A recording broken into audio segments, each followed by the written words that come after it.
Dendam Toko Buangan, Bagian 2. Semakin lama jarak mereka semakin dekat. Hingga kini, jarak antara kedua belah pihak tak lebih dari 2 tombak. Wardi dan para penduduk lain menjadi gemas juga melihat Ruksamurka sama sekali tidak bergeming dari tempatnya. Maka kedelapan orang ini memutuskan untuk menghajarnya hingga babak belur. 8 orang penduduk itu melangkah maju dengan sorot mata mengancam. Senjata-senjata yang berada di tangan, diacung-acungkan agar Ruksamurka takut. Begitu jarak antara mereka tinggal 2 tombak lagi, mendadak tangan Ruksamurka bergerak. Seketika para penduduk desa itu terkesiap. Tak ada yang mampu mengelak atau menangkis. Tak pelak lagi, 2 orang kawan Wardi telah tercekal tangannya. Sebelum kedua orang penduduk itu menyadari apa yang terjadi, Ruksamurka sudah bergerak membetot keras anggota tubuh mereka. Suara bergemeletuk dari terlepasnya sambungan tulang pangkal lengan kedua orang penduduk itu terdengar. Kontan kedua orang yang malang itu menjerit keras. Belum lagi gema jeritan itu lenyap, tubuh kedua orang itu telah terlempar ke atas melewati kepala Ruksamurka. Mereka terus melayang deras ke arah rumah yang telah menjadi lautan api. Jerit kematian terdengar ketika kedua orang penduduk yang malang itu jatuh ke dalam kobaran api. Wardi dan kelima orang kawannya seketika terbelalak kaget melihat hal ini. Kini mereka semua sadar kalau orang yang disangka gila itu ternyata seorang tokoh sesat yang memiliki kepandaian tinggi. Meskipun mereka semua tidak memiliki ilmu silat, tapi bukan berarti buta terhadap orang yang memiliki kepandaian tinggi.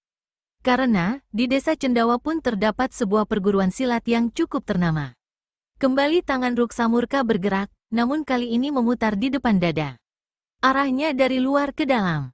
Wardi dan kelima orang kawannya terkejut bukan main ketika tiba-tiba saja muncul angin keras yang menarik mereka ke arah kakek berpakaian compang camping itu.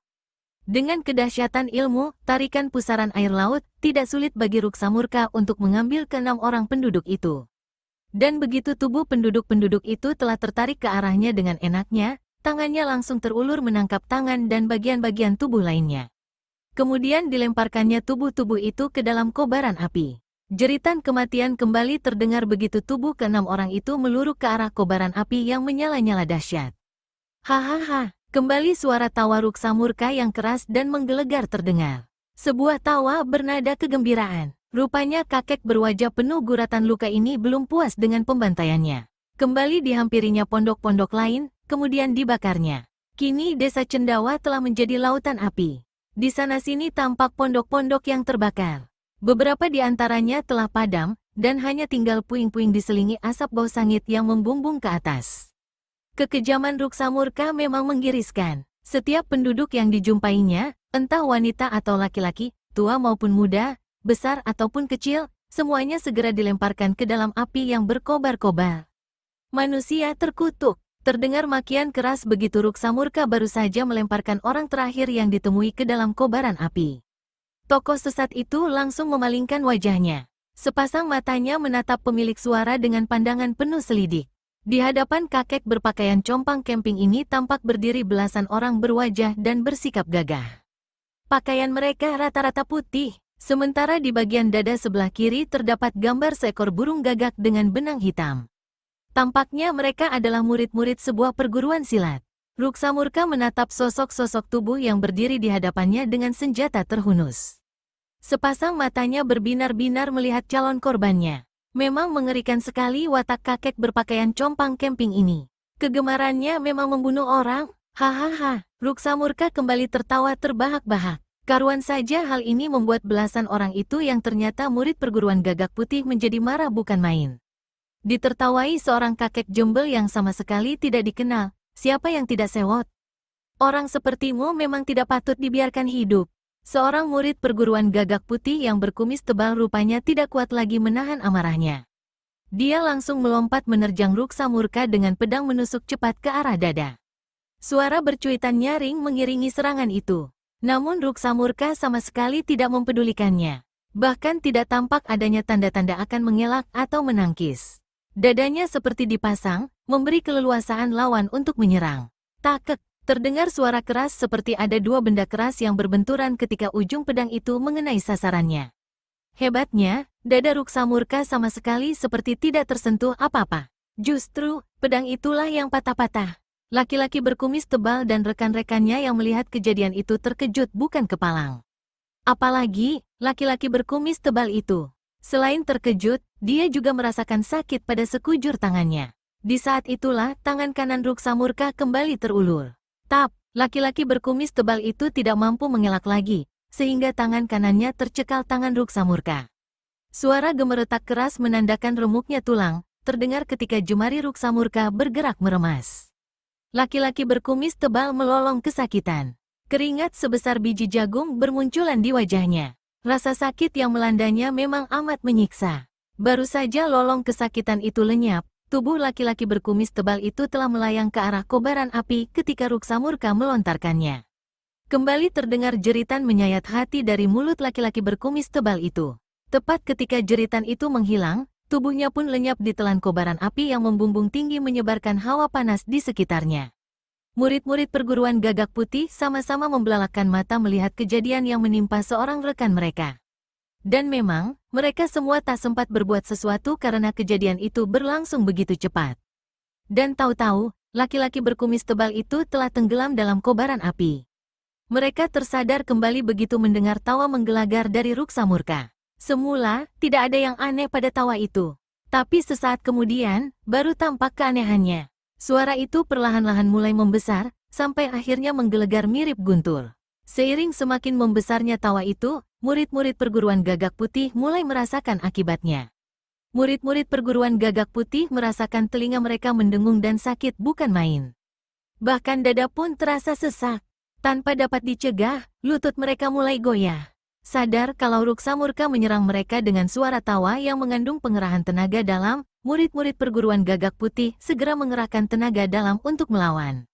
Mereka juga menutup telinga untuk mencegah masuknya serangan suara itu. Tapi, ternyata semua yang dilakukan sama sekali tidak ada gunanya. Suara tawa Ruksamurka tetap menyerang, sehingga tubuh murid perguruan Gagak Putih mulai roboh satu persatu. Dari mulut, hidung, dan telinga mereka mengalir darah segar. Tak lama kemudian tak ada lagi satupun murid perguruan Gagak Putih yang tertinggal. Semuanya tewas dalam keadaan mengerikan. Ruksamurka tersenyum puas melihat mayat-mayat korbannya. Sepasang matanya beredar ke sekelilingnya. Dugaannya, barangkali saja masih ada orang yang belum mendapat giliran untuk pergi ke alam baka.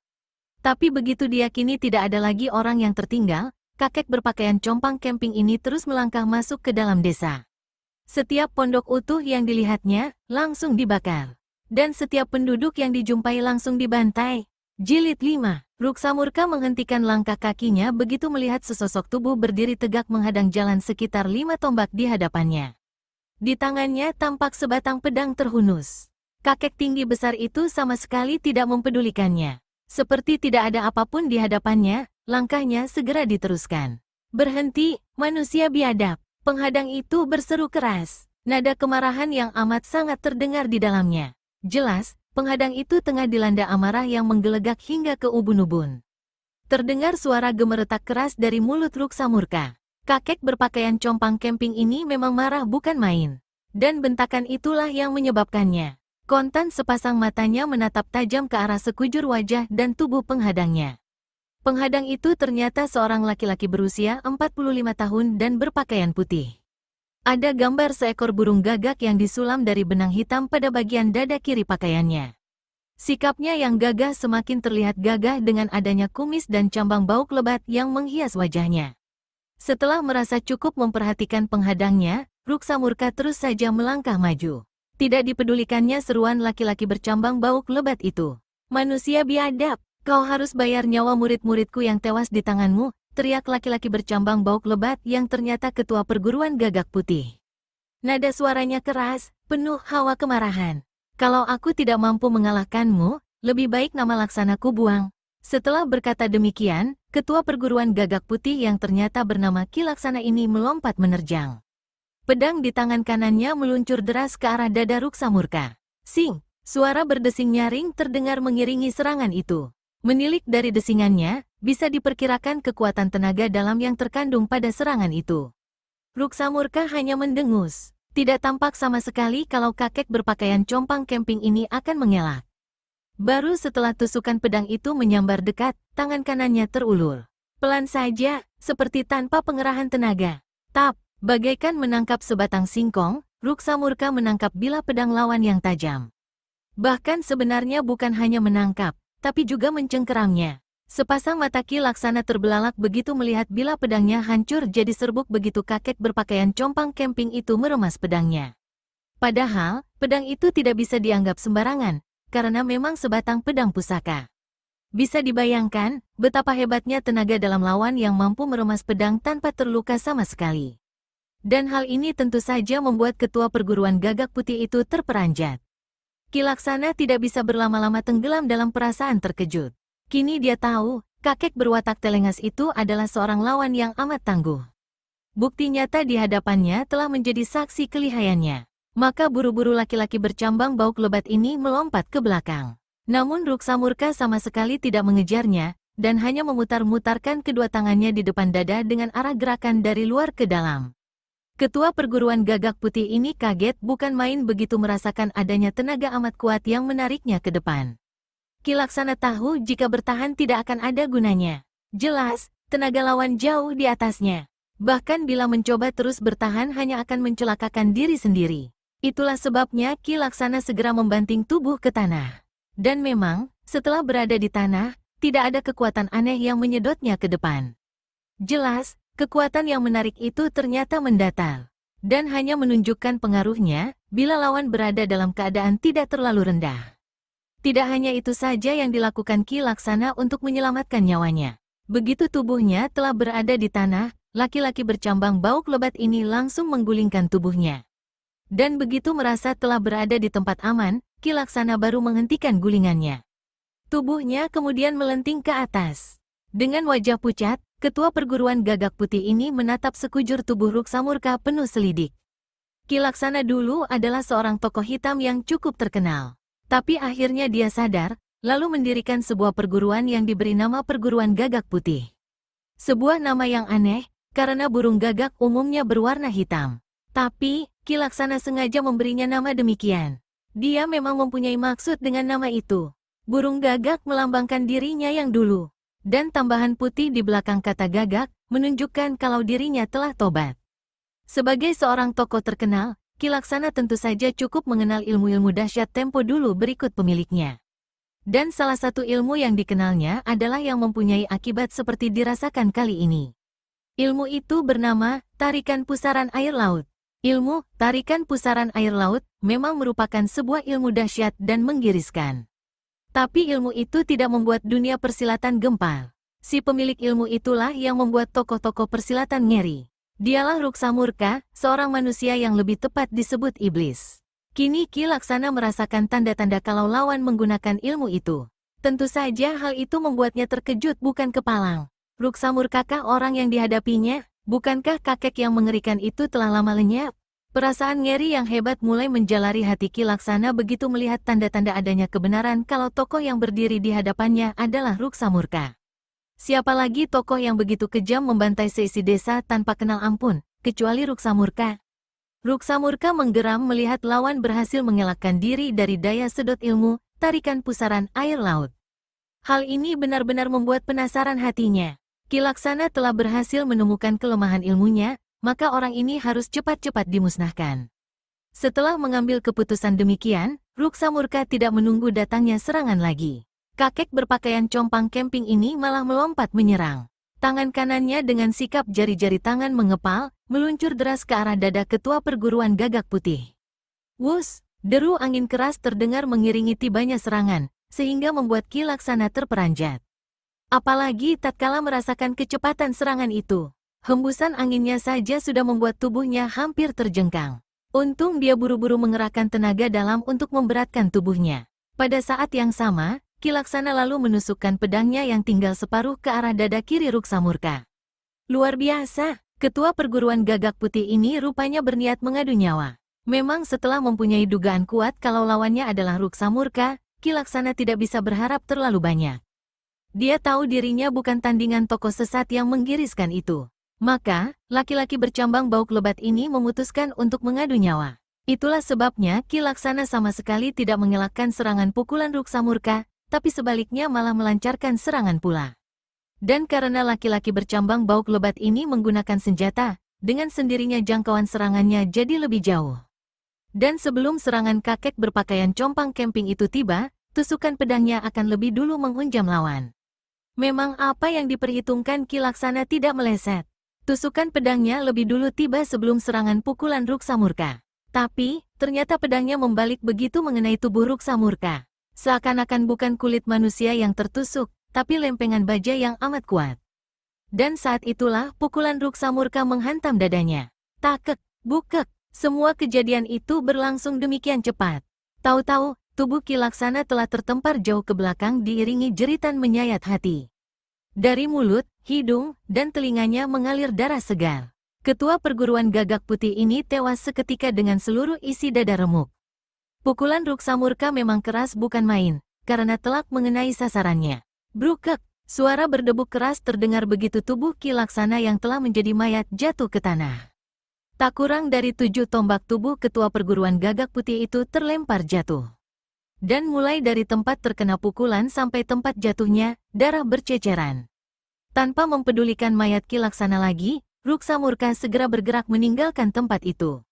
Kakek berpakaian compang camping ini melangkah masuk jauh ke dalam desa. Tidak salahkah penglihatanku? Gumam seorang pemuda berambut putih keperakan. Pakaiannya ungu, dengan guci arak tersampir di punggung. Sepasang matanya menatap jauh ke depan. Nun jauh di hadapan pemuda berpakaian ungu itu, tampak asap tebal dan hitam membumbung tinggi. Begitu banyak dan bergumpal-gumpal. Pemuda berambut putih keperakan yang tak lain Arya Buana alias Dewa Arak itu menyipitkan sepasang mata untuk lebih memperjelas penglihatannya. Tidak salah lagi, pasti ada kebakaran hebat di sana, gumam Arya lagi. Setelah menduga demikian, Dewa Arak langsung melesat ke arah asal asap bergulung-gulung itu. Cepat bukan main gerakannya, hal ini tidak aneh, karena ilmu meringankan tubuh pemuda berambut putih keperakan itu telah tinggi. Dan saat itu karena ingin buru-buru mengetahui kejadian di depan, dia telah mengerahkan seluruh kemampuannya. Semakin lama, jarak antara Dewa Arak dengan asal asap yang membumbung tinggi itu semakin dekat. Dan dengan sendirinya, semakin jelas terlihat penyebab munculnya asap hitam yang begitu menggumpal bergulung-gulung. Sepasang mata Dewa Arak terbelalak begitu melihat penyebab munculnya asap. Hampir dia tidak mempercayai pandangan matanya. Tampak pondok-pondok di desa Cendawa terbakar hebat. Melihat hal ini, Arya semakin mempercepat larinya. Tak lama kemudian, batas tembok desa Cendawa telah terlihat. Dan Dewa Arak terus berlari memasuki desa. Terdengar suara gemeretak dari mulut Arya begitu melihat pemandangan mengenaskan di hadapannya. Pondok-pondok terbakar hebat di sana-sini. Beberapa di antaranya telah menjadi puing-puing yang masih mengeluarkan asap. Berkernyit dahi Arya begitu mencium bau sangit daging terbakar. Rasa penasaran mendorong Arya untuk menghampiri satu pondok yang sudah menjadi puing-puing. Sesaat lamanya sepasang mata pemuda berambut putih keperakan ini menatap ke arah puing-puing itu, kemudian kedua tangannya diputar-putarkan di depan dada. Wus! Dari kedua tangan yang berputaran itu berembus angin keras yang membuat tumpukan puing-puing berpentalan tak tentu arah. Seketika, sekitar tempat itu terselimut arang debu. Arya menggerakkan tangannya sekali lagi. Kali ini tidak berputar di depan dada, tapi hanya mendorong. Pelan saja kelihatannya, tapi akibatnya debu yang menutupi pandangan itu terusir pergi. Hah! Dewa Arak menghela napas berat begitu melihat pemandangan yang dibalik tumpukan puing tadi. Tampak beberapa bagian tulang belulang manusia yang rupanya tidak ikut habis terbakar. Sekali lihat saja, Arya tahu kalau mayat manusia yang ikut terbakar bersama pondok itu tidak hanya satu saja. Dewa Arak menemukan beberapa tengkorak kepala manusia. Di antaranya malah ada yang merupakan tengkorak bayi. Biadab, geraman bernada kemarahan terdengar dari mulut Dewa Arak melihat pemandangan mengenaskan di hadapannya. Untuk beberapa saat lamanya, Arya tercenung diam. Raut wajahnya tampak kaku karena kemarahan yang membakar hatinya. Dengan langkah lesu dan dada sesak terbakar amarah, Dewa Arak melangkah meninggalkan pondok itu. Benaknya sibuk menduga-duga, siapa pelaku perbuatan keji ini? Benarkah semua ini perbuatan Ruksa Murka, tokoh sesat yang berhasil bebas dari kurungan? Belum berapa jauh melangkah, pandangan Arya tertumbuk pada beberapa sosok tubuh yang tergeletak menghadang jalan. Menilik dari keadaan tubuh yang sama sekali tidak bergerak-gerak, Arya bisa memastikan kalau semua sosok tubuh itu telah tidak bernyawa lagi.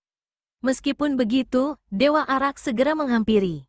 Hanya dalam sekejap saja, dia sudah berada di hadapan sosok-sosok tubuh yang tergolek.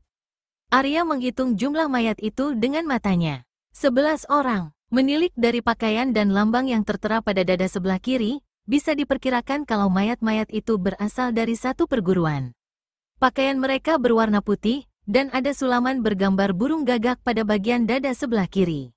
Memang, mereka adalah murid-murid perguruan gagak putih yang tewas oleh Ruksa Murka.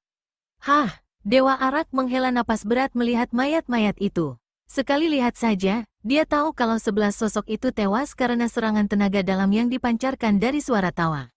Dengan raut wajah yang semakin lesu, dan kemarahan yang semakin bergolak, Dewa Arak melangkah meninggalkan mayat-mayat itu. Tidak seperti biasanya, pemuda berambut putih keperakan ini tidak menguburnya. Masalahnya, ia tahu kalau korban pembantaian masih akan ditemukan lagi. Dugaan Arya memang benar, masih banyak mayat yang ditemukannya di sepanjang perjalanan. Sebagian besar tidak bisa dikenali lagi, karena telah hancur terbakar. Hanya beberapa gelintir saja yang ditemukan mayatnya. Yang jelas, seluruh isi desa itu telah habis. Tak ada seorang pun yang tersisa. Di sana-sini masih tampak terlihat kobaran api yang membumbung tinggi ke angkasa. Keji. Kembali sebuah umpatan keluar dari mulut Dewa Arak melihat tidak ada satu makhluk pun yang masih hidup. Jangankan manusia, atau binatang. Persawahan pun sudah tidak tampak lagi. Semua telah musnah terbakar jadi abu. Desa Cendawa benar-benar telah menjadi desa neraka. Siapapun pelaku semua ini, aku tidak akan bisa mengampuninya lagi, desis Dewa Arak. Ada nada ancaman yang hebat dalam suara itu. Setelah berkata demikian, Dewa Arak bergegas meninggalkan tempat itu. Tujuannya sudah jelas, mencari jejak pembunuh biadab itu. Kemarahan Arya semakin bergolak. Dan tekadnya untuk membasmi pembunuh biadab itu semakin besar ketika di sepanjang perjalanan selalu dijumpai mayat korban pembunuhan. Setiap desa yang dilalui pemuda berambut putih keperakan tidak pernah utuh. Rupanya Ruksa Murka benar-benar hendak membinasakan seluruh penghuni bumi ini. Jilid 6. Hah, Arya menghela napas berat. Sudah berhari-hari lamanya mengikuti jejak Ruksa Murka, tapi tetap belum menemukan pembunuh keji itu. Yang selalu dijumpainya hanya bekas-bekas yang ditimbulkan oleh kebiadaban kakek berwajah penuh guratan itu. Bahkan setelah melewati sebuah desa yang telah habis porak-poranda, Dewa Arak kehilangan jejak Ruksa Murka. Rupanya dia telah salah memilih jalan. Dan kini Arya telah tiba di tembok batas desa Berung. Rupanya aku keliru memilih jalan, gumam Arya ketika telah melangkahkan kaki memasuki mulut desa. Desa Berung ternyata berbeda dengan desa-desa yang dijumpai sebelumnya. Di sini tidak ditemui mayat berserakan, dan juga tidak terlihat pondok-pondok yang terbakar. Jelas, Ruksa Murka belum tiba kemari. Arya mengedarkan pandangan berkeliling. Ataukah pembunuh keji itu belum tiba di sini? Gumam pemuda berambut putih keperakan itu kembali. Tapi, rasanya mustahil, aku saja yang berada di belakangnya telah tiba di sini. Ya, pasti aku telah keliru memilih jalan. Dengan benak dipenuhi berbagai macam pertanyaan itu, Arya kembali melanjutkan perjalanan. Sepasang mata pemuda berambut putih keperakan itu seperti menatap sekelilingnya, tapi pikirannya melayang kemana-mana. Meskipun demikian, dahi Arya tetap berkernyit. Dirasakannya ada kelainan di desa Berung. Desa ini terlihat sepi, tidak tampak seorang pun penduduk yang ada. Aneh, desis Dewa Arak pelan. Kemana perginya penduduk desa ini? Mendadak Arya tersentak. Pendengarannya yang tajam menangkap adanya denting senjata beradu. Menilik dari suaranya yang terdengar sayup-sayup, bisa diperkirakan kalau asal suara itu cukup jauh dari tempatnya. Arya lebih mempertajam lagi pendengarannya untuk menangkap denting suara itu agar dapat mengetahui sumbernya. Sesaat kemudian, Arya telah berhasil memperkirakannya. Dewa Arak tak mau membuang-buang waktu lagi. Cepat tubuhnya berkelebat menuju asal suara itu. Hebat bukan main gerakannya. Hanya sekali langkah saja, pemuda berambut putih keperakan itu telah berada dalam jarak sekitar 12 tombak dari tempat semula. Arya mengerahkan seluruh kemampuan ilmu meringankan tubuh yang dimiliki. Sebuah dugaan yang kuat telah membuatnya bertindak seperti itu. Denting senjata beradu itu kemungkinan besar adalah sebuah pertarungan. Bahkan bukan mustahil kalau orang yang tengah bertarung adalah pembunuh biadab itu. Apalagi, Arya yang memang sudah bertekad bulat untuk segera mengenyahkan Ruksa Murka. Maka dia berusaha secepatnya tiba di tempat pertarungan, dan tidak ingin kehilangan jejak lagi. Semakin lama dentang senjata beradu itu terdengar semakin keras. Hal ini semakin menggembirakan hati Dewa Arak. Ini membuktikan kalau dia tidak salah arah. Kini bukan hanya dentang senjata beradu saja yang terdengar, tapi juga teriakan-teriakan penuh kemarahan, bercampur kesakitan, dan diselingi lolong kematian. Tak lama kemudian, pandang mata Dewa Arak tertumbuk pada sebuah bangunan besar, tapi sederhana. Bangunan itu terkurung pagar kayu bulat yang tinggi. Sekali lihat saja, Arya tahu kalau bangunan itu adalah sebuah perguruan silat. Dan memang, dugaannya tidak salah, karena di bagian atas pintu gerbang yang daun pintunya telah roboh itu terpampang sebuah papan tebal dan berukir yang bertuliskan huruf-huruf indah. Bunyinya, perguruan tangan besi. Karena gerbang sudah tidak mempunyai pintu lagi, meskipun Dewa Arak masih berada dalam jarak belasan tombak, tapi bisa melihat apa yang terjadi di halaman depan yang luas itu. Tampak di sana terjadi sebuah pertarungan mati-matian antara orang-orang berseragam kuning muda melawan orang-orang berwajah dan bersikap kasar. Sesaat kemudian, Dewa Arak telah berada di halaman perguruan itu. Dia tidak langsung mencampuri pertarungan, melainkan memperhatikan sekelilingnya sesaat. Arya mengernyitkan alisnya melihat banyaknya orang berseragam kuning yang tewas. Di bagian dada kiri mereka terdapat gambar telapak tangan terbuka. Tak kurang dari 8 orang yang tergolek di tanah. Kini Dewa Arak mengalihkan perhatian pada jalannya pertarungan. Tampak orang-orang berseragam kuning yang rata-rata bersikap dan berwatak gagah itu terus mengadakan perlawanan sengit. Tak terlihat kegentaran sedikit pun, sekalipun sebagian kawan-kawan mereka telah tewas. Arya menghitung jumlah orang berseragam kuning itu. Ada 14 orang, dan rata-rata memiliki kepandaian cukup tinggi. Tapi meskipun begitu, terlihat jelas kalau mereka tetap tidak mampu menghadapi lawan. Padahal, lawan yang dihadapi hanya 2 orang. Orang pertama berpakaian terbuat dari kulit binatang. Tubuhnya terlalu tinggi dan terlalu kurus, sehingga lebih mirip batang bambu. Kulit wajahnya kuning, kumis dan jenggot yang kasar dan jarang-jarang tampak menghias wajahnya. Dengan senjata sebuah pedang yang panjangnya 1,5 kali pedang biasa, lawan-lawan berusaha dirobohkannya. Sedangkan orang kedua, bertubuh begitu pendek. Di samping itu tubuhnya pun sangat gemuk dan gendut. Sehingga, lebih mirip bola daripada manusia. Pakaiannya berupa rompi berwarna merah. Senjatanya yang berupa sebuah golok besar bermata bergerigi tampak telah berlopotan darah. Jelas kalau golok itu telah banyak meminta korban. Setelah memperhatikan sesaat, Arya tahu bila pertarungan dibiarkan terus dapat dipastikan orang-orang berseragam kuning akan tewas semua di tangan lawannya. Kedua orang lawan itu amat tangguh, terutama sekali permainan senjata mereka. Dugaan Dewa Arak memang benar. Meskipun 1 orang berwajah dan bersikap kasar itu menghadapi 7 orang berseragam kuning, namun sama sekali tidak tampak terdesak. Bahkan sebaliknya mampu menguasai keadaan. Sekali lihat saja, Dewa Arak telah bisa menilai pihak yang harus dibantunya. Menilik dari sikap dan seragam yang dikenakan, Arya tahu kalau orang berpakaian kuning itu murid-murid perguruan tangan besi. Hanya yang menjadi tanda tanya baginya, kemanakah ketua perguruan itu? Mengapa tidak membantu murid-muridnya yang telah berada di ambang maut? Salah seorang murid perguruan tangan besi yang berkulit hitam memekik tertahan ketika golok laki-laki bertubuh pendek gemuk menyerempet bahunya. Kontan tubuhnya terhuyung ke belakang. Sambil tertawa menyeramkan, laki-laki berompi merah itu melesat memburu. Golok besar dan bergerigi di tangannya ditusukkan cepat ke arah perut.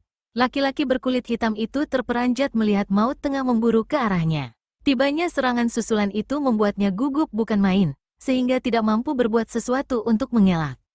Bukan hanya laki-laki berkulit hitam itu saja yang terkejut. Rekan-rekannya pun kaget bukan main, karena tidak mampu berbuat sesuatu untuk menyelamatkannya. Serangan itu tiba begitu mendadak. Di saat gawat bagi keselamatan laki-laki berkulit hitam itu, Dewa Arak melesat cepat memapaknya. Nyawa murid perguruan tangan besi itu memang harus diselamatkan. Tinggi, suara berdenting nyaring seperti beradunya 2 benda logam terdengar ketika golok bergerigi itu disentil jari telunjuk Arya. Walaupun hanya sentilan saja, tapi karena dilakukan oleh seorang tokoh tinggi seperti Dewa Arak, akibatnya pun hebat. Laki-laki bertubuh pendek gemuk terperanjat ketika goloknya menyeleweng ke samping. Tangan yang menggenggam senjata seketika bergetar hebat seiring berdirinya sesosok bayangan ungu di depannya. "Siapa kau?" teriak laki-laki berompi merah ini keras penuh kemarahan. "Mengapa mencampuri urusan kami?" "Aku Arya," sebut Dewa Arak pelan. "Arya?" Laki-laki bertubuh pendek gemuk itu mengerutkan alisnya. Nada suara maupun sikapnya menunjukkan kalau tengah mengingat-ingat sesuatu. Jadi, kau ini, Dewa Arak? Begitulah orang-orang persilatan menjulukiku, sahut Arya kalem. Datar saja suaranya, tidak ada nada kebanggaan atau kesombongan yang tersirat di dalamnya. Ah, terdengar jerit keterkejutan dari laki-laki yang bertubuh tinggi kurus bagai bambu. Rupanya walau dalam keadaan sedang bertarung, dia masih mampu memperhatikan sekitarnya. Dan sekali bergerak saja, tubuhnya telah berhasil keluar dari kepungan 7 orang lawan. Laki-laki tinggi kurus itu kemudian berdiri di sebelah rekannya. 7 orang murid perguruan tangan besi sama sekali tidak mengejarnya. Mereka diam memperhatikan, seperti juga rekan mereka yang menghadapi laki-laki bertubuh pendek gemuk itu. Mereka ingin melihat apa yang dilakukan Dewa Arak. Memang, julukan itu telah lama terdengar. Kami berdua memang telah lama mendengar nama besarmu, Dewa Arak. Dan sudah lama pula kami berniat mencoba kelihayanmu. Aku, si katak api. Sedangkan kawanku berjuluk Codot Hutan Larangan, kata laki-laki bertubuh pendek gemuk memperkenalkan diri, sekaligus menantang. Bersiaplah, Dewa Arak. Kali ini laki-laki bertubuh tinggi kurus yang ternyata berjuluk Codot Hutan Larangan itu yang ganti berbicara. Suaranya terdengar melengking nyaring. Setelah berkata demikian, laki-laki berpakaian dari kulit binatang itu langsung melompat menerjang. Pedang panjang di tangannya disabetkan ke arah leher Dewa Arak. Sing! Suara desing nyaring terdengar mengiringi tibanya serangan pedang itu. Belum juga serangan itu tiba di sasaran, si katak api juga telah melancarkan serangan. Golok laki-laki bertubuh pendek gemuk ini meluncur cepat ke arah perut. Menghadapi kedua serangan yang tiba berbarengan itu, Dewa Arak sama sekali tidak gugup. Sekali lihat saja sudah bisa diketahui kekuatan tenaga dalam lawan. Maka pemuda berambut putih keperakan ini bersikap tenang saja, tidak nampak akan mengelakkan serangan atau mengeluarkan senjata untuk menangkis. Baru ketika kedua serangan itu menyambar dekat, tangan Arya bergerak ke atas untuk menangkis serangan yang membabat leher. Sementara tangan yang kiri ditetakkan menangkis golok si katak api dengan arah gerakan dari dalam keluar. Takek, takek, suara berderak keras seperti dua batang logam berbenturan, terdengar begitu sepasang tangan Dewa Arak menangkis kedua senjata yang mengancam keselamatan nyawanya. Akibatnya hebat sekali, tubuh si katak api dan Codot Hutan Larangan sama-sama terhuyung ke belakang. Keduanya merasakan tangan yang menggenggam senjata seperti lumpuh seketika. Sebelum sempat berbuat sesuatu, kedua tangan Dewa Arak telah meluncur ke arah mereka. Cepat bukan main gerakannya, sehingga sebelum kedua tokoh sesat itu sadar, senjata-senjata itu telah berpindah ke tangan Dewa Arak. Rupanya, Arya telah menotok lumpuh sikut kedua orang itu. Kontan wajah kedua orang itu memucat. Dari tindakan ini saja, sudah bisa diketahui kalau tingkat kepandaian Dewa Arak amat jauh di atas mereka. Perasaan gentar yang amat sangat seketika menyelinap di hati kedua orang itu. Tindakan Arya ternyata tidak hanya berhenti sampai di situ. Pemuda berambut putih keperakan itu langsung memutar-mutarkan kedua tangannya di depan dada. Dan dari kedua tangan yang berputaran, seketika berembus angin keras, sehingga membuat tubuh si katak api dan Codot Hutan Larangan terhumbalang ke belakang dan jatuh bergulingan di tanah. Meskipun telah menjadi pecundang, namun si katak api dan Codot Hutan Larangan mampu membuktikan kalau bukanlah tokoh sembarangan. Cepat-cepat kekuatan yang membuat tubuh mereka terguling-guling dipatahkan, kemudian bergerak bangkit. Lalu, lari tunggang langgang meninggalkan tempat itu. Melihat hal ini, murid-murid perguruan tangan besi tidak tinggal diam. Cepat mereka bergerak mengejar. Namun Arya tidak mau ikut campur lagi. Dibiarkan saja kedua belah pihak itu menyelesaikan urusannya sendiri. Tapi, rupanya tidak semua murid perguruan tangan besi mengejar lawan. Ada 2 orang yang masih berdiri di situ. Malah keduanya bergerak menghampiri Dewa Arak. Terima kasih atas pertolonganmu, Dewa Arak, ucap salah satu dari kedua orang itu, yang berkulit hitam. Lukanya kini telah terbalut. Ah, bukankah sudah merupakan kewajiban kita untuk saling tolong-menolong? Kelit Arya buru-buru. Lagi pula, tampaknya kedua orang itu bukan orang baik-baik. Apa yang kau katakan itu tidak salah, Dewa Arak, sambut laki-laki berkulit hitam. Kedua orang itu adalah orang-orang jahat yang telah dikalahkan guru kami, tapi berhasil meloloskan diri. Sudah lama mereka hendak membalas dendam, tapi mereka gentar. Jadi, mereka menunggu saat yang tepat untuk melaksanakan niat itu, selagi guru kami tidak ada. Kalau saja guru kami berada di tempat, kedua orang itu tak akan mungkin berani datang kemari, jelas orang satunya lagi. Laki-laki itu banyak mempunyai tahi lalat di pipinya. Memang, sejak Ruksa Murka muncul kembali, tokoh-tokoh golongan hitam lebih berani berbuat kejahatan, sambung laki-laki berkulit hitam. Kalau boleh ku tahu, kemana guru kalian pergi? Tanya Arya hati-hati. Bergabung dengan tokoh-tokoh aliran putih lain mengejar Ruksa Murka, sahut laki-laki yang wajahnya penuh tahi lalat.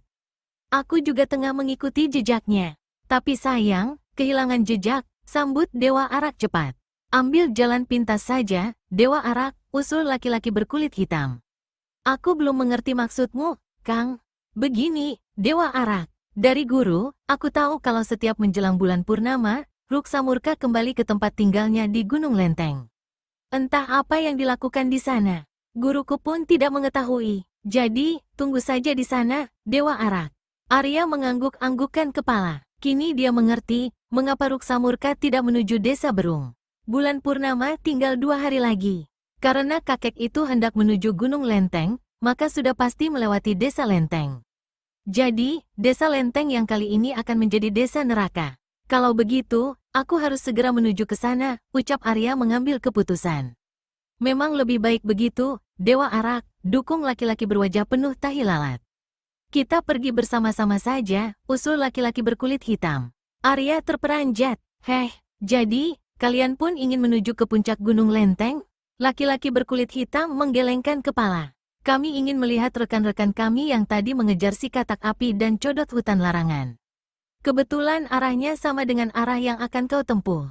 Dewa Arak menganggukkan kepala pertanda mengerti, lalu bergerak menuju Gunung Lenteng diikuti kedua orang murid perguruan tangan besi. Dengan adanya 2 orang berseragam kuning bersamanya, terpaksa Arya tidak bisa mengerahkan seluruh kemampuan ilmu meringankan tubuh yang dimiliki. Pemuda berpakaian ungu itu hanya mengerahkan sebagian kecil dari ilmu meringankan tubuhnya, agar kedua orang itu tidak tertinggal jauh. Belum jauh ketiga orang ini bergerak, pandangan mereka tertumbuk pada serombongan orang berseragam kuning yang tengah menuju ke arah yang berlawanan. Dewa Arak dan kedua orang murid perguruan tangan besi yang bersamanya, mengerutkan alis begitu melihat rombongan itu. Semula sewaktu mengajar, jumlah mereka 12 orang. Tapi kini hanya tinggal 6 orang. Apa yang terjadi, Sakri? Tanya laki-laki berkulit hitam seraya menatap wajah salah seorang dari rombongan, tatkala jarak mereka telah dekat. Mana kawan-kawan yang lain? Laki-laki yang wajahnya penuh tahi lalat bertanya pula, sebelum Sakri sempat menjawab pertanyaan yang diajukan laki-laki berkulit hitam. Mereka semua telah tewas, pelan dan tanpa semangat jawaban Sakri. Tewas, kedua orang murid perguruan tangan besi yang berjalan bersama Dewa Arak membelalakkan sepasang matanya. Jelas, mereka merasa kaget bukan kepalang. Sakri menganggukkan kepala, tapi kematian mereka tidak sia-sia, Kang. Si katak api dan codot hutan larangan berhasil kami tewaskan. Sungguh tidak disangka dalam keadaan terluka, mereka masih sanggup menewaskan 6 orang rekan kita. Lalu mayat mereka, tanya laki-laki berkulit hitam lagi. Sudah kami kuburkan, Kang, sahut Sakri. Sementara murid-murid perguruan tangan besi yang bersamanya menganggukkan kepala. Mereka semua rupanya merasa terpukul sekali atas kematian rekan-rekan mereka. Kalau begitu, mari kembali ke perguruan. Kita urus mayat rekan-rekan kita yang lain, ajak laki-laki berkulit hitam. Kalau begitu aku pergi dulu, Kang. Dewa Arak yang tahu kalau tidak ada gunanya lagi berada di situ segera pamit. Aku harus cepat-cepat mengejar Ruksa Murka sebelum semuanya terlambat. Tanpa menunggu jawaban, Dewa Arak segera melesat cepat bagai kilat. Sehingga dalam beberapa saat saja, tubuhnya sudah berupa titik yang semakin lama semakin mengecil dan akhirnya lenyap ditelan kejauhan. Luar biasa, laki-laki berkulit hitam berseru memuji seraya menggeleng-gelengkan kepala. Memang, dia merasa kagum bukan main melihat kesaktian Dewa Arak. Usianya masih begitu muda, tapi kepandaiannya luar biasa. Berita yang tersiar di dunia persilatan rupanya tidak berlebihan. Salah seorang murid perguruan tangan besi yang berhidung melengkung menggumam penuh kagum. Bukan hanya kedua orang itu saja yang merasa kagum melihat kesaktian Dewa Arak. Bahkan juga rekan-rekan mereka yang lainnya. Mereka semuanya menatap Arya hingga lenyap di kejauhan. Baru setelah tubuh Dewa Arak tidak terlihat lagi, mereka semuanya melangkah kembali ke perguruan tangan besi. Jilid 7. Ruksa Murka, berhenti kau! Bentakan keras menggelegar memaksa seorang kakek berpakaian compang camping yang tengah berlari menghentikan langkahnya. Kakek yang ternyata memang Ruksa Murka itu menoleh ke samping kanan, arah bentakan itu berasal. Wajah kakek berpakaian compang camping ini terlihat tenang saja, meskipun tahu kalau orang yang mengucapkan bentakan itu adalah seorang lawan tangguh. Ini terbukti dari bentakan yang mengandung getaran kuat tadi. Dalam jarak sekitar 10 tombak di samping kanan Ruksa Murka, berdiri 3 sosok tubuh yang rata-rata berusia lanjut. Dan begitu melihat orang yang dibentak berhenti, ketiga sosok tubuh itu melangkah menghampiri. Ruksa Murka membalikkan tubuhnya, menghadap ke arah 3 sosok tubuh itu. Dia kini berdiri diam menunggu. Sepasang matanya menatap ke arah 3 orang itu, seperti meremehkan. Siapa di antara kalian yang tadi menyuruhku berhenti? Tanya Ruksa Murka begitu 3 sosok tubuh itu menghentikan langkahnya dalam jarak sekitar 3 tombak di depannya. Sepasang mata Ruksa Murka menatap berganti-ganti wajah ketiga orang itu. Ada ancaman hebat yang terkandung dalam pertanyaan itu. Tapi sampai lelah Ruksa Murka menunggu, tidak juga terdengar adanya sahutan dari mulut ketiga orang itu. Terdengar suara gemeretak dari mulut Ruksa Murka. Jelas, kakek berwajah penuh gurat luka ini dilanda kemarahan menggelegak. Dan itu memang benar, Ruksa Murka memang paling pantang dibentak orang. Apalagi kalau ucapannya tidak dianggap. Maka, kemarahannya makin menggelegak sampai ke ubun-ubun. Sungguh tidak kusangka kalau kalian bertiga tidak ubahnya seperti anjing. Di belakang menggonggong, tapi begitu berada di depan diam tutup mulut. Pengecut, akan kurobek mulut kalian semua. Tutup mulutmu, Ruksa Murka, sergah salah seorang dari 3 penghadang itu. Dia adalah seorang kakek bertubuh sedang. Kumis dan jenggot tampak menghias wajahnya. Tubuhnya yang masih terlihat kekar terbungkus sebuah pakaian berwarna kuning yang di bagian dada kiri tersulam gambar telapak tangan. Dialah ketua perguruan tangan besi Ki Galing. Ruksa Murka menggeram hebat. Sepasang matanya menatap bengis ke arah Ki Galing. Jadi, kau rupanya yang tadi membentakku, tikus pengecut. Aku yang tadi menyuruhmu berhenti, Ruksa Murka. Lalu, kau mau apa? Selak seorang yang berbadan lebar tapi kurus. Sehingga badannya terlihat tipis. Apalagi dia memang bertelanjang dada. Kulitnya hitam kecoklatan, pertanda sering terbakar matahari. Ada sebuah kaping yang menutup kepalanya. Ruksa Murka mengawasi laki-laki bercaping sejenak, kemudian beralih pada sebuah cangkul yang tergenggam di tangan kanan laki-laki bertelanjang dada itu. Siapa kau, kunyuk? Tanya kakek berpakaian compang camping kasar. Sebutkan namamu, sebelum mati penasaran di tanganku. Aku sudah lupa namaku, tapi orang persilatan menjulukiku, petani tangan 100. Sebentar lagi kau akan dijuluki petani tanpa tangan dan kaki, dengus Ruksa Murka. Setelah berkata demikian, Ruksa Murka siap mengeluarkan ilmu andalannya. Ilmu, tarikan pusaran air laut. Ruksa Murka memutar-mutarkan kedua tangannya di depan dada. Seketika itu juga angin keras yang mempunyai daya sedot luar biasa berembus. Awas, itu pasti ilmu, tarikan pusaran air laut. Salah seorang lagi, seorang kakek bertubuh kurus kering seperti cecak mati, berseru keras seraya melempar tubuhnya ke belakang. Kemudian dia bersalto beberapa kali di udara. Bukan hanya kakek kurus kering itu saja yang melompat menghindar. Petani tangan 100 dan juga Ki Galing pun melompat ke belakang begitu merasakan adanya angin keras yang berusaha menarik tubuh mereka ke depan. Meskipun begitu, tak urung mereka merasakan juga akibat serangan itu. Saat mendarat di tanah, sikap kaki mereka tidak tetap. Terhuyung sana-sini, bagaikan seekor binatang buas yang terluka, Ruksa Murka meraung. Kedua tangannya dengan jari-jari terbuka lurus bergerak cepat mencari sasaran. Hebatnya, setiap serangan kakek ini selalu mengandung hal yang membingungkan lawan. Terkadang sebelum serangan itu tiba, ada kekuatan membetot luar biasa. Tapi tak jarang, serangan itu juga didahului sebuah kekuatan tolak yang luar biasa kuatnya. Petani tangan 100, Ki Galing, dan kakek kurus kering yang ternyata bernama Eyang Boneng adalah tokoh aliran putih tingkat atas. Maka tentu saja kepandaian mereka telah tinggi. Meskipun begitu, tetap saja mereka tidak berani menghadapi Ruksa Murka satu persatu.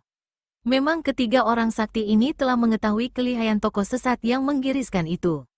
Belasan tahun yang lalu, kakek berpakaian compang camping ini merajalela tanpa ada seorang pun yang mampu menandinginya.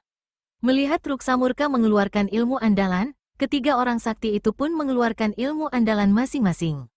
Petani tangan 100 mengeluarkan ilmu tangan 100. Sementara Ki Galing dengan ilmu tangan besi.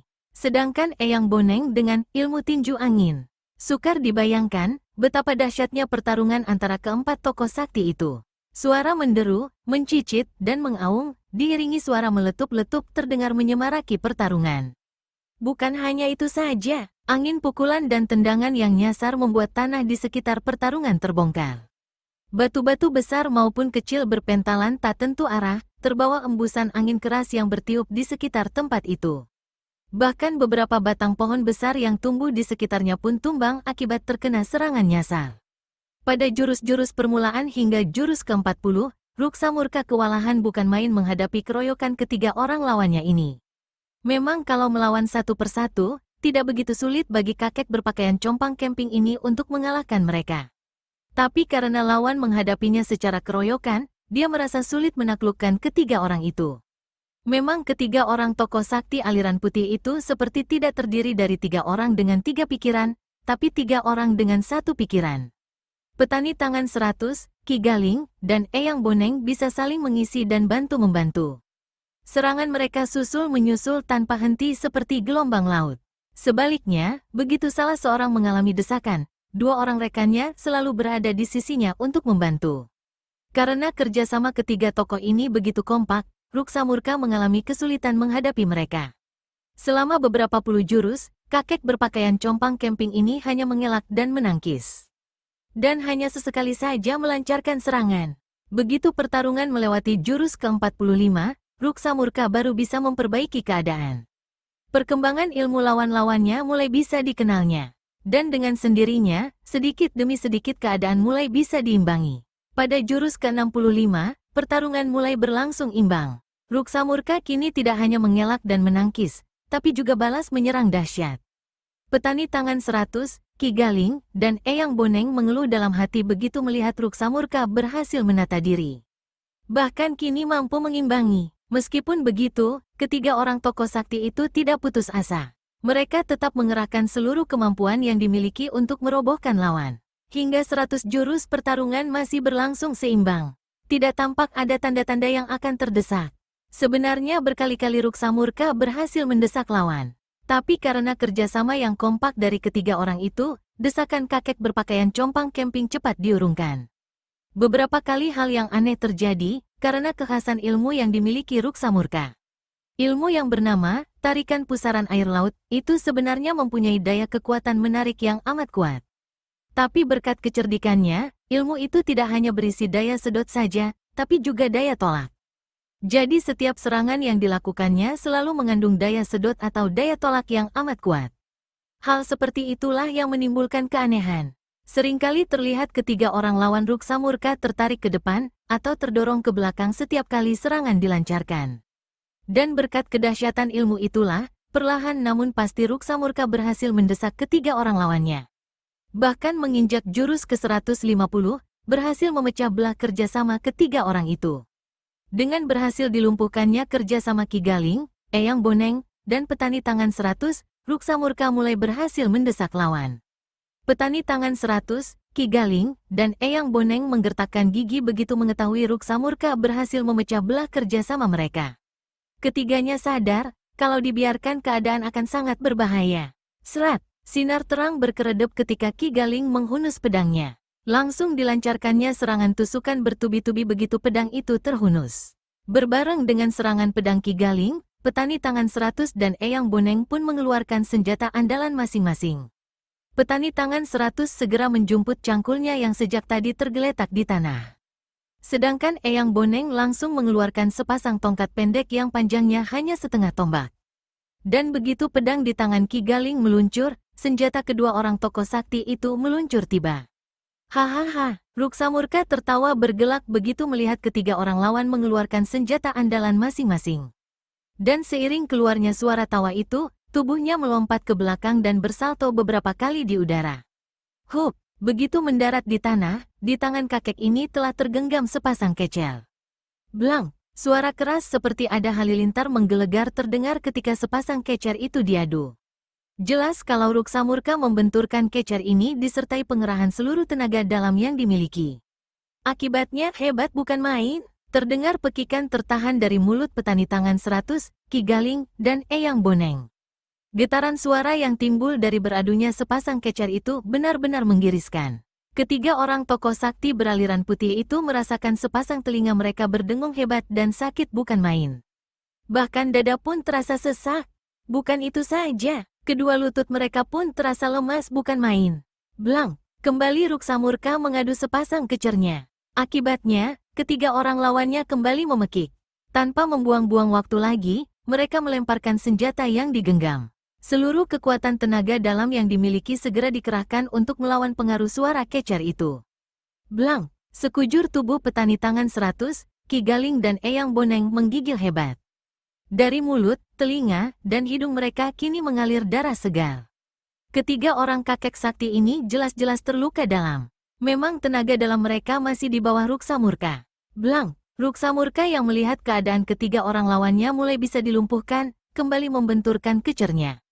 Sebagai seorang tokoh sesat yang penuh pengalaman, dia tahu kalau keadaan lawan sudah amat gawat. Jadi rasanya tidak sulit untuk merobohkan mereka. Huah, hampir berbareng, petani tangan 100, Ki Galing, dan Eyang Boneng memuntahkan darah segar dari mulut mereka, kemudian ambruk ke tanah. Sesaat lamanya tubuh ketiga orang itu menggelepar-gelepar, lalu diam tidak bergerak lagi untuk selama-lamanya. Mati, hahaha. Ruksamurka tertawa bergelak begitu melihat ketiga orang lawan diam tidak bergerak lagi. Beberapa saat lamanya kakek berpakaian compang camping ini memperhatikan mayat ketiga orang lawannya, baru kemudian melesat kabur dari situ menuju gunung yang menjulang tinggi agak jauh di hadapannya.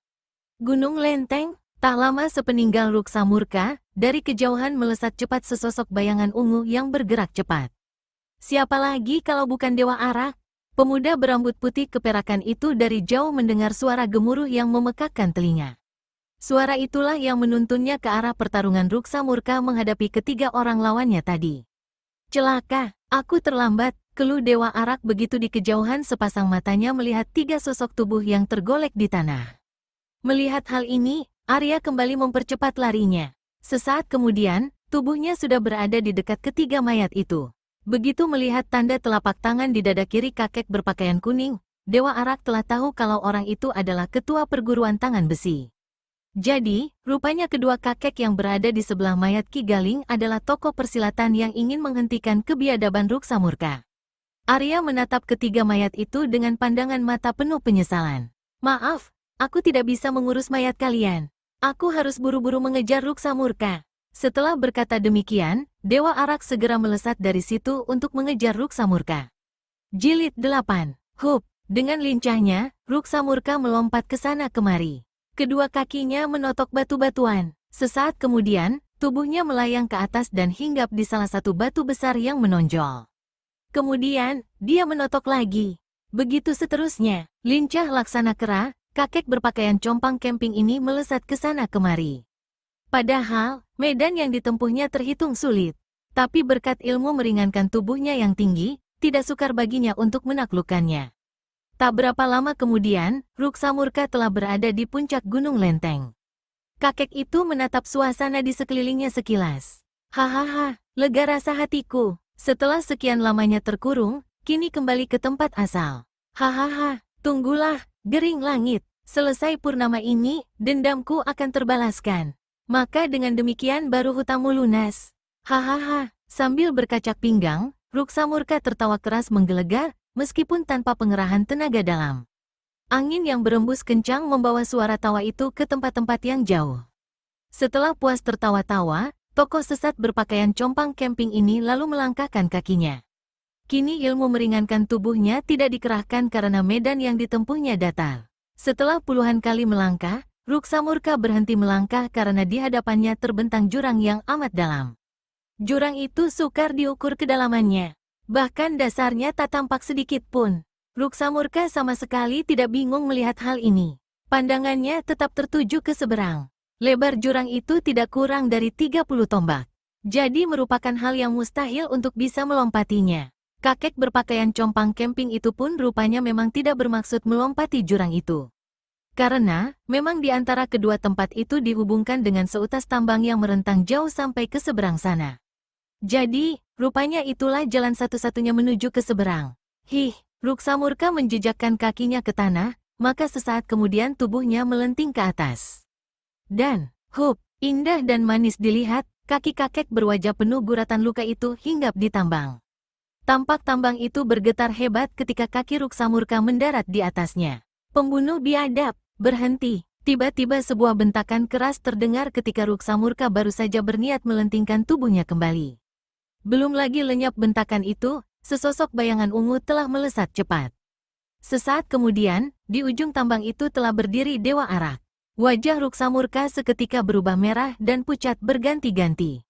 Dia tahu, kalau pemilik suara yang ternyata seorang pemuda berambut putih keperakan itu bertindak licik, tubuhnya akan tergelincir ke dasar jurang. Dan sudah tentu akan tewas seketika. Dia kini berada hampir di tengah jurang. Kalau Dewa Arak memutuskan tali itu, tubuhnya akan terlempar ke dalam jurang yang dalamnya sukar untuk diukur itu. Khawatir Dewa Arak akan bertindak licik, Ruksamurka segera bertindak cepat. Dia segera bergerak meneruskan perjalanannya untuk mencapai seberang. Pengecut! Terdengar suara gemeretak dari mulut Dewa Arak begitu melihat lawan melarikan diri. Tanpa membuang-buang waktu lagi, pemuda berambut putih keperakan itu segera bergerak mengejar. Dia melompat tinggi ke atas, bersalto beberapa kali di udara. Kemudian bagaikan seekor burung Garuda menyambar mangsa, tubuhnya meluruk cepat ke arah kakek berpakaian compang camping itu. Ruksamurka menggeram hebat. Makian Dewa Arak benar-benar membuat amarahnya meluap. Tanpa pikir panjang lagi, segera tubuhnya dibalikkan untuk menyambut tubuh Arya dengan tusukan-tusukan jemari tangannya yang lurus dan menegang kaku. Dewa Arak terperanjat melihat serangan lawan. Dia memang tidak bermaksud membokong lawan. Maka mendapat serangan mendadak itu, dia menjadi gelagapan. Tapi meskipun begitu, akal sehatnya tidak pernah lenyap. Maka seluruh tenaga dalamnya segera dikerahkan untuk menangkis. Prat! Suara keras terdengar begitu kedua pasang tangan yang sama-sama mengandung tenaga dalam tinggi berbenturan. Seketika itu juga, tubuh Dewa Arak kembali terpental balik ke atas. Kedua tangannya yang berbenturan dengan tangan kakek berpakaian compang camping itu bergetar hebat. Dadanya pun terasa sesak. Jelas kalau dalam adu tenaga dalam, kakek berwajah penuh guratan luka itu masih lebih unggul daripada Dewa Arak. Tapi keadaan yang dialami Ruksamurka pun sebenarnya berbahaya. Meskipun tidak ada pengaruh yang berarti akibat benturan tangan Dewa Arak, tapi karena tengah berada di atas seutas tambang, dia terpeleset ke bawah. Serasa copot jantung kakek berpakaian compang camping itu ketika menyadari tubuhnya meluruk ke dalam jurang. Walaupun begitu, dia tidak gugup. Cepat tangan kanannya diulurkan ke atas, dan tambang itu berhasil ditangkapnya. Pada saat yang bersamaan, Dewa Arak pun mendaratkan kakinya di tambang. Baik Ruksamurka maupun Dewa Arak sadar betapa berbahayanya bertarung di atas seutas tambang yang di bawahnya mulut jurang siap menelan mereka bulat-bulat. Kemungkinan untuk jatuh ke dalam jurang memang bukan merupakan hal yang mustahil. Itulah sebabnya kedua orang itu tidak ada yang saling melancarkan serangan, dan kini sama-sama berdiam di tempat masing-masing. Mendadak Ruksamurka menarik tambang itu hingga bergetar. Dan dengan bantuan tenaga tarikan, tubuhnya melenting ke atas, lalu mendarat di atas tambang. Pada saat yang bersamaan, Dewa Arak segera melompat ke atas. Dan begitu kaki Ruksamurka hinggap di tambang, Dewa Arak pun mendaratkan kakinya pula. Tanpa membuang-buang waktu lagi, Ruksamurka segera berlari menuju ke seberang. Seluruh ilmu meringankan tubuhnya dikerahkan agar bisa berlari di atas tambang seperti berlari di atas tanah datar biasa. Kali ini Dewa Arak tidak berani bersikap sembrono, karena menyadari bahaya besar yang mengancam kalau memaksakan diri menyerang lawan di atas tambang ini. Maka perbuatannya tidak diulanginya, tapi hanya bergerak di belakang. Karena kedua tokoh sakti itu mengerahkan ilmu meringankan tubuh yang dimiliki, walau tidak bisa secepat seperti tanah datar karena sulitnya medan. Tak lama kemudian Ruksamurka telah tiba di ujung tambang lebih dulu. Ringan tanpa suara, kedua kaki kakek berpakaian compang camping ini menjejak tanah seberang jurang. Arya terkejut bukan main melihat hal ini. Pada saat itu, tubuhnya masih berjarak sekitar 3 tombak dari seberang jurang. Dan bila lawan memutuskan tambang itu, sudah pasti Dewa Arak akan celaka di sana. Khawatir akan terjadinya hal semacam itu, Dewa Arak segera melenting ke atas. Dia bersalto beberapa kali di udara, untuk kemudian hinggap di seberang jurang. Dugaan Arya ternyata meleset. Ruksamurka sama sekali tidak bertindak licik seperti itu.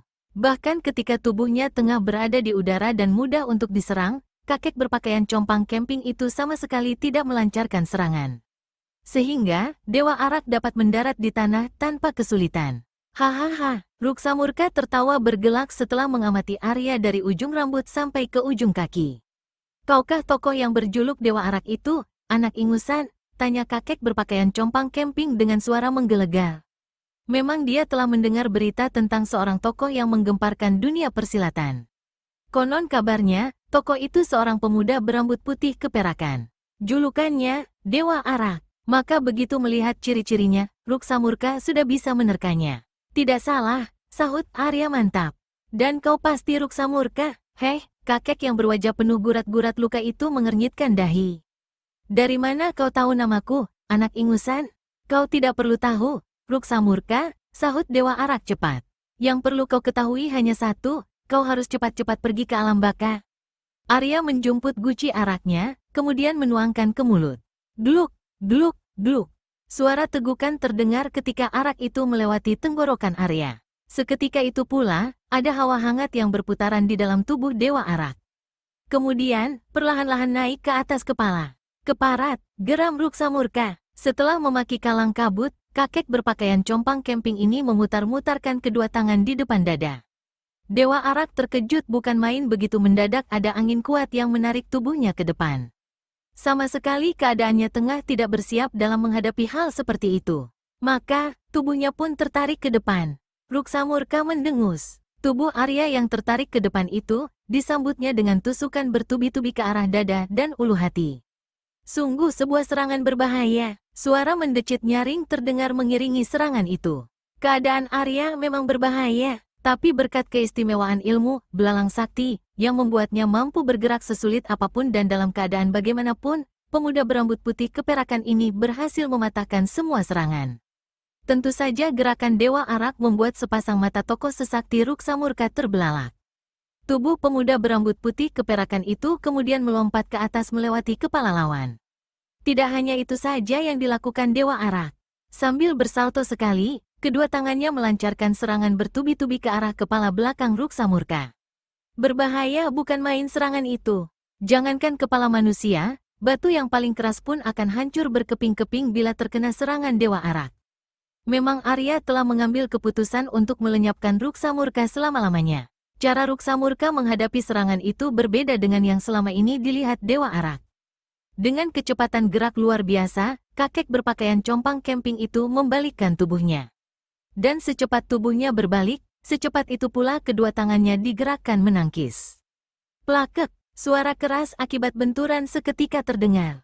Apalagi kedua pasang tangan itu memang telah dialiri tenaga dalam tinggi, sehingga tidak ubahnya seperti benturan gumpalan baja yang keras.